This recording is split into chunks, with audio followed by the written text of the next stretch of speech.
Welcome back, welcome back to the Clem ASMR YouTube channel. I don't seem as loud as usual in my own headphones, which is really weird. But if you guys have been enjoying the content recently, please drop a like and subscribe to the channel, comment down below. Whatever it is you want to comment down below, whether it's a video suggestion or just something nice, or you know what, even if it's something horrible, who cares? But we're back today. Last week we had a look at the Champions League winners of previous years, and today I'm going to be bringing you the Europa League ones. I've got a list. It's actually really hard to find this on Wikipedia. I had to go to the Europa League website. And previously, they did two-legged finals, which I find like outrageous. And so the first final was in 1971 to 72, and they're doubling up until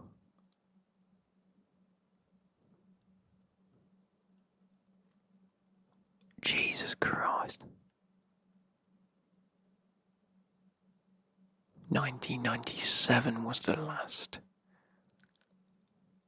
No, sorry, 1997 was the last two-legged final. So we're just going to go through it. I've got the season, the date it was played, the result between the two teams, obviously the winner and the loser of the final, first and second place, and the venue. So, without further ado, let's get into it. I've got a little bit of Pepsi left, like a little bit just to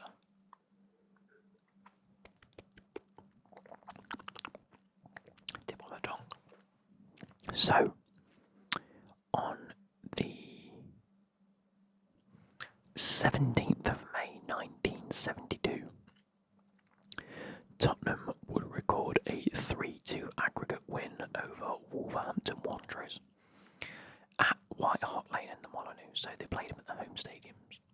They had a home and away fixture. So that's not really too important until we get to the later years when it was played at an actual final stadium. So yeah, Tottenham won the first ever Europa League against Wolves.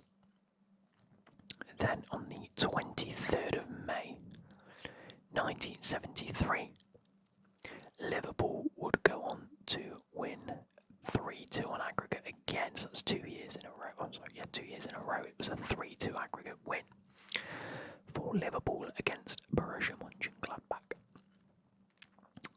Then on the 29th of May 1974, Feyenoord would record a 4-2 aggregate win at Tottenham. Moving on the 21st of May 1975, Borussia Mönchengladbach would record a 5-1 aggregate win over FC Twente, which the more ironic part of this is it was actually 0-0 at Borussia Mönchengladbach Stadium, the Vogelsberg Stadion, and they ended up going away to FC Twente and winning 5-1 at the Het Dijkman Enschede. I butchered that, my bad. On the 19th of May 1976, Liverpool would go to record a 4-3 aggregate win with Club Brugge. So Liverpool win another one. Oh, this is a fun one. On the 18th of May 1977, Juventus and Athletic Bilbao 2-2, but Juventus win on away goals. Away goals in a final, that's outrageous. And then on the 9th of May, 1978, PSV record a 3-0 win at Bastia. I think Bastia, are they a French club? I could be wrong. On the 23rd of May, 1979, Borussia Mönchengladbach yet again have a 2-1 win, this time against Crvena Zvezda. I think that's a Red Star Belgrade nowadays, because it's at the Stadion Regico Mitic Belgrade, and it's got the Red Star Belgrade logo, so I think that's Red Star Belgrade nowadays.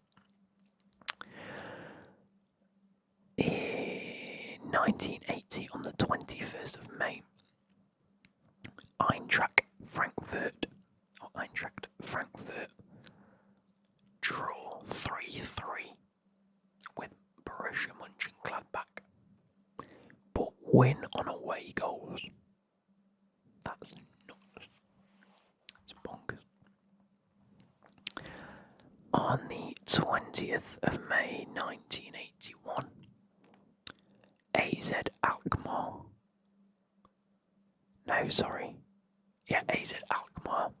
play Ipswich but lose 5-4 on aggregate.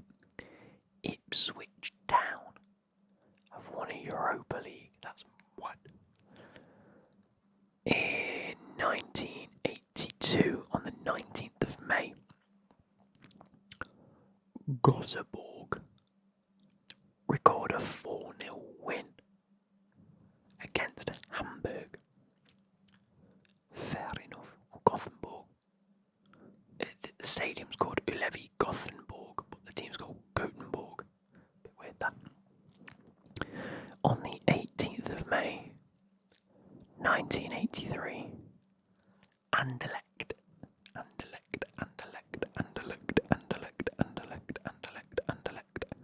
record a 2-1 aggregate win against Benfica.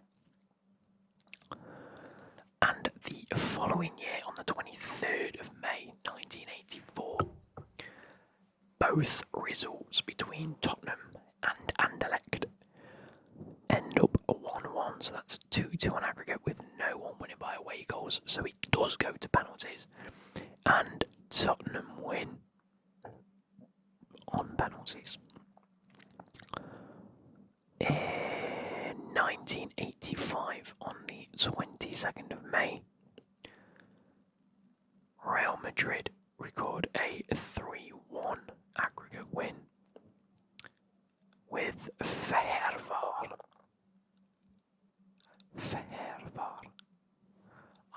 I couldn't even tell you. I think they might be Hungarian by some of the words. I could be very wrong. And a year later, on the 6th of May 1986, Real Madrid win on an aggregate score of 5-3 to Cologne. Here's a little fun one for you guys. On the 20th of May 1987, Göteborg, yet again, record a 2-1 aggregate win against Dundee United. That's kind of wicked. And the following year, in 1988, on the 18th of May,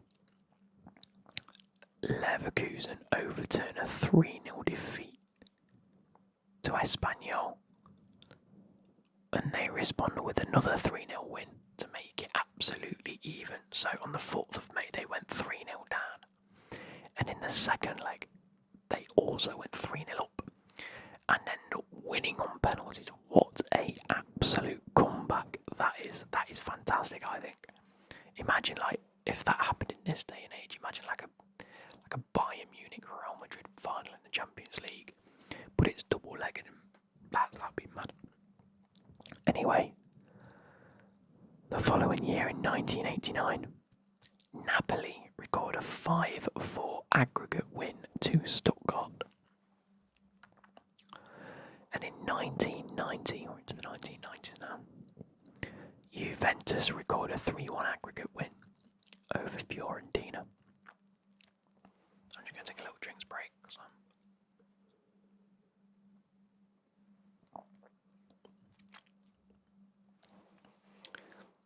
In 1991, Inter Milan, so Internazionale, record a 2-1 aggregate win over Roma. So that is an all-Italian final. That's fantastic, that. In 1992, Ajax record a 2-2 draw at the Torino Stadium, the Del Alpi Turin.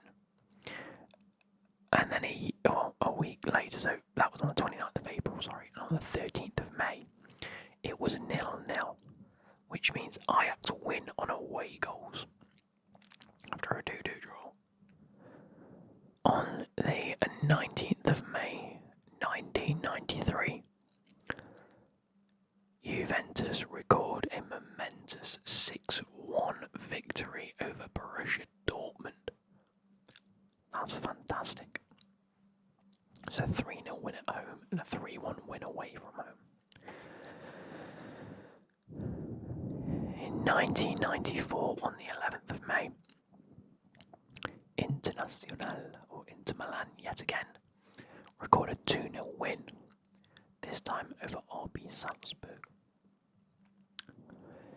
On the 17th of May 1995, Parma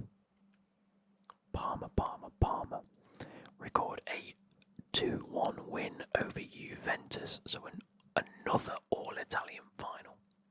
In fact, since 1990, we had Juventus Fiorentina, Roma Inter Milan, that's an all-Italy final, another all-Italy final. Then we had Torino in 92, Juventus 93, Inter Milan 94, Juventus and Parma 95, so that's 5 straight years of having an Italian team at the bare minimum in the final, if not one of them winning it. No, because Ajax beat Torino. Wow. 5 years of having Italian teams. That was the Serie A era, wasn't it, that people talk about? I wasn't alive, so I wouldn't know. In 1996, Bayern Munich record a 5-1 aggregate win over Bordeaux. And in 1997, some 4 months before I was born, Schalke, well, on the 7th of May, Schalke beat Inter Milan 1-0. And on the 21st of May, so that's like that's a 2-week period between them games, Inter Milan also win 1-0, which puts the game onto penalties, and Schalke won 4-1 in penalties. Then in 1997 to 98, on the 6th of May 1998, we're now going to just single finals, no more double fixtures, no more home and away. We are now on just at a specific stadium for the final. So, 1998, Inter Milan would beat Lazio at the Parc des Princes in Paris.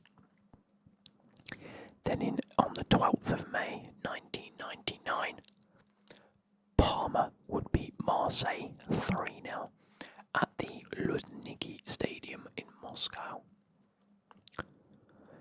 In the year 2000, on the 17th of May, Galatasaray will beat Arsenal 4-1 on penalties at the Parken in Copenhagen.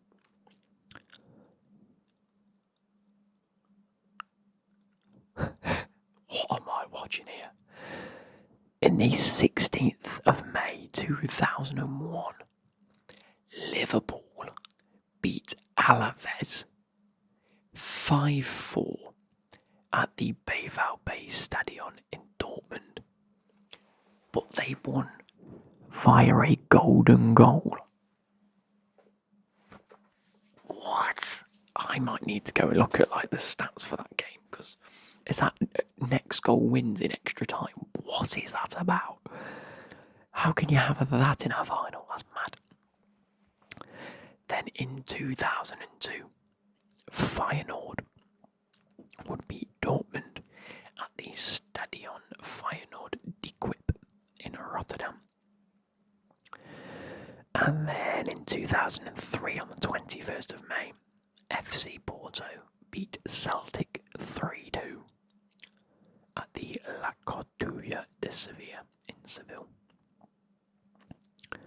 On the 19th of May 2004, Valencia beat Marseille 2-0 at the Olevi Gothenburg.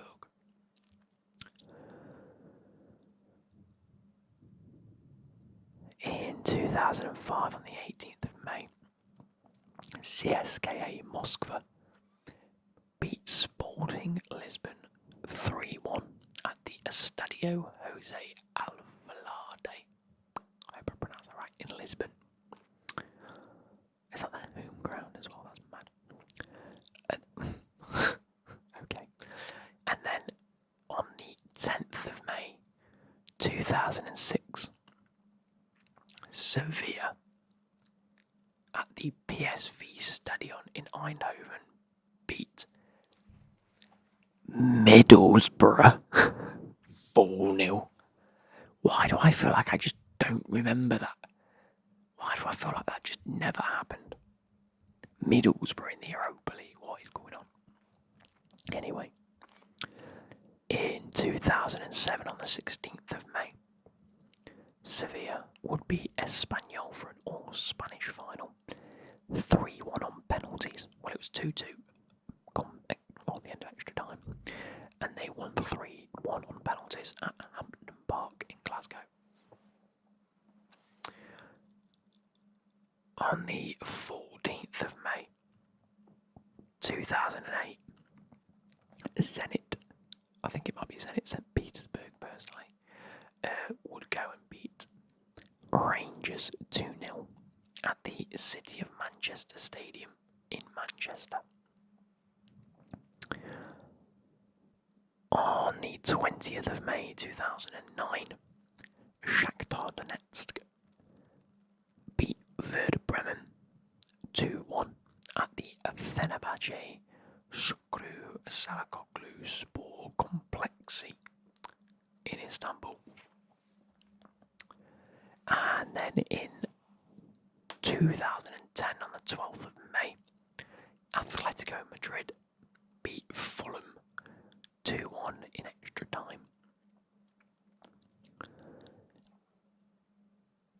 In 2011, FC Porto win again against Braga for an all-Portuguese final at the Dublin Arena in Dublin. And on the 9th of May 2012, Atletico Madrid would beat Athletic Club for an all-Spanish final at the National Arena, Bucharest. And then we hit the 15th of May 2013 at the Johan Cruyff Arena, Amsterdam, where Chelsea beat Benfica 2-1. I love it. I was happy with that because that's the David Luiz era, isn't it? When David Luiz, when he had that free kick. What a goal. In 2014, Sevilla beat Benfica 4-2 on penalties after it ended up 0-0 at the Juventus Stadium in Turin.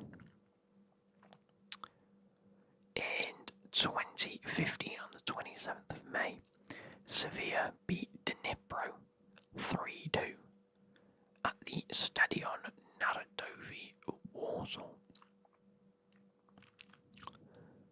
And then again on the 18th of May 2016, Sevilla go ahead and beat Liverpool 3-1 at the St Jakob Park in Basel. we have. Where are we? Yeah, in 2017, Man United beat Ajax 2-0 at the Friends Arena Solna to win there first. And then in 2018, Atletico Madrid win another Europa League against Marseille at the OL Stadium in Desines. And then in 2019, flex their muscles yet again. Chelsea go ahead and win 4-1 against Arsenal in Baku at the Baku Olympic Stadium. Then in 2020, Sevilla will go and beat Inter Milan 3-2 at the Stadion Köln in Cologne. And then 2020 to 21, on the 26th of May 2021, Villarreal beat Man United after it ended up 1-1. They won 11-10 on penalties. That went on for some time at the Gdansk Stadium. And then on the 18th of May 2022, Eintracht Frankfurt drew with Rangers 1-1, but beat Rangers 5-4 on penalties. I remember watching that the other year because I really wanted Rangers to win. I really wanted them to win. And then on the 31st of May 2023, not all that long ago, Sevilla went and beat Roma 4-1 on penalties after it finished 1-1 at the Puskás Arena in Budapest. Now I hope you guys have enjoyed this, a nice 20 odd minute video for you guys. I really hope you've enjoyed, and I'll catch you later.